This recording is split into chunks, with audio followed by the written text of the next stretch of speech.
And once again, the white supremacist element from the Muslims has reared its clansy ugly head. And they didn't just rear their clansy ugly head. They are out there in a time that, once again, another black person was brutally murdered by police. Because these police were black people, they have taken the opportunity to take a swipe at black people. Where are my day ones at? For my day ones, we talk about racism quite a bit on this channel. How many Muslims have we called racist on this channel? Put it in the chat, please. We, the social media losers, as Daniel Haqiqatjou likes to call us, have pointed out, rightfully so, that this red pill, alt-right, Nazi sympathizing, white supremacist, apologist, racist, is a racist. He's the only one that we call a racist. Your other YouTubian elites were afraid to say that. Why? Because they restrict racism to a bunch of arbitrary feelings and the N-word. So if they don't hear somebody say nigger, he's not a racist. Because to them, that's what racism is. You get it?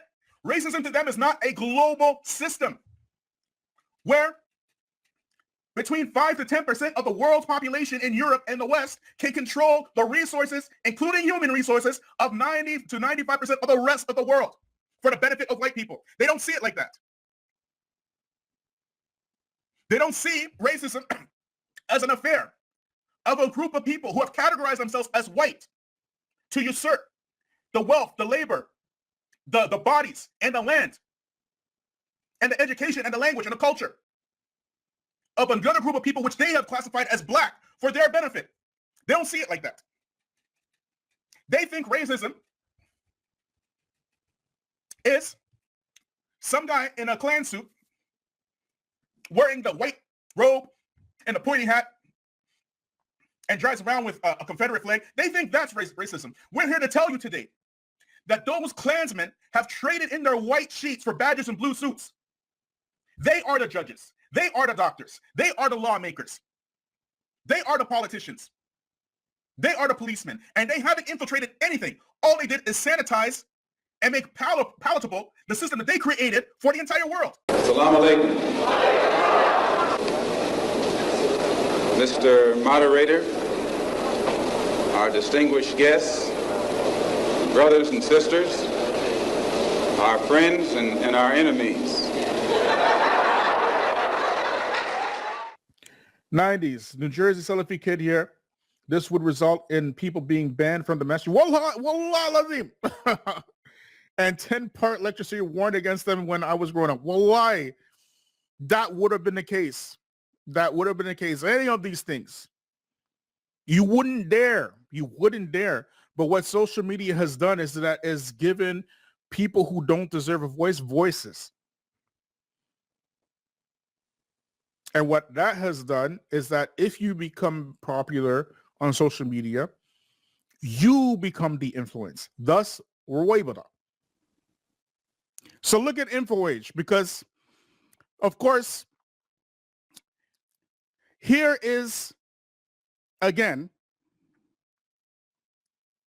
when you are, you get your marching orders from YouTubian elites, it turns you into this. Once upon a time, you were accusing Daniel of being Ashley.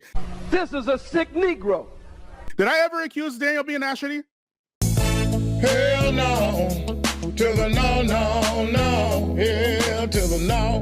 Did I accuse Daniel of being Ashley? Or did Daniel himself say that he studied Aqidah with Imaduddin Abu Hijle? Got him. Sheikh Imaduddin Abu, from his own words, which we put out there. You see, when you have a bias already, you got to lead with your bias. You got to lead with that. So because Daniel's your Zaddy, you got to come to your Zaddy's, defense.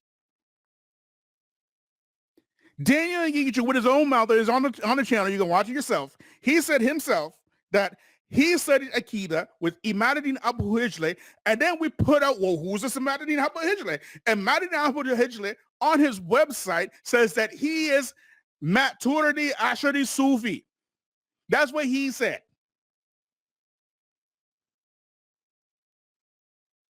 While at the same time, he said he studied Akida with Imaduddin Abu Hijle. He is telling whatchamacallit, Omar bin Farouk and Kareem Abu Zayd that he's whatchamacallit, an Athari. And we said Athari is something that people say to say that they're not Salafi, to say that they're not Ashari, rather, to say that they're not Ashari. Athari is something that people say that they're not Ashari. That's why they say that they're Athari, meaning that they don't believe that Allah is not in a place like the Ash'ari do. And we said, and we continue to say, and we've been saying this for years, that we believe that Daniel is a closeted Shia. That's what we believe. And guess what? That closet door been busted open so wide. So I cry me a river in for age 26. I cry me a river, okay? Y'all are tripping, man. What's wrong with y'all? Studied Aqidah with a Jordanian Sheikh Imaduddin Abu Hijla. Him every day. You love someone, you follow him. You follow his sunnah out of love. Not you follow the sunnah out of repeating hadiths and Quran, and it does not reflect in the actions or in the heart. And the Prophet ﷺ, he described our time very well. He said, there is people, they'll come, the Quran, it will never pass their throat. Those, they will be leaving Islam faster than the Arab will leave the power. That's how fast they leave Islam. Daniel is being attacked and spoken about. The poor brother.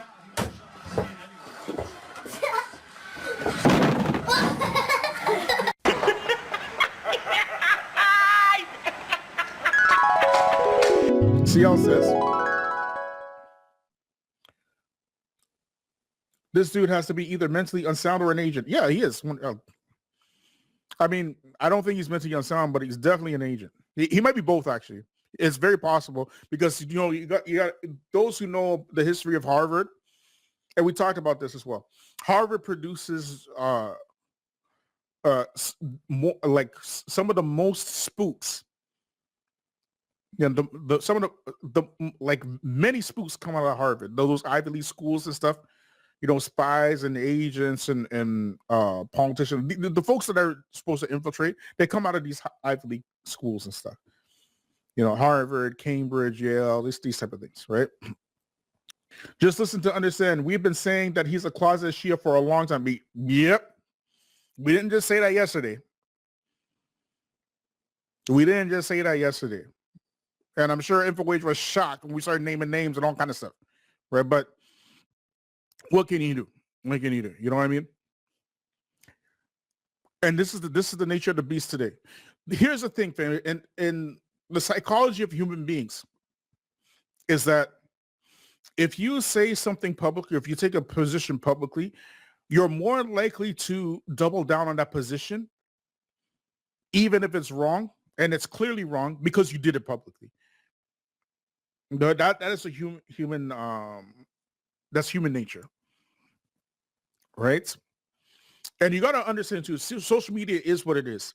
We don't know a lot of these people. We don't know many of these people who come on these platforms. We don't know if they are actually real people or if they're spooks. We don't know. And during the first Trump administration, and we put this out on the channel as well, the Russian government, they had all of these fake social media platforms and trolls, like not really trolls, but they're like agents and stuff, right? In black groups and basically running support for Trump and stuff.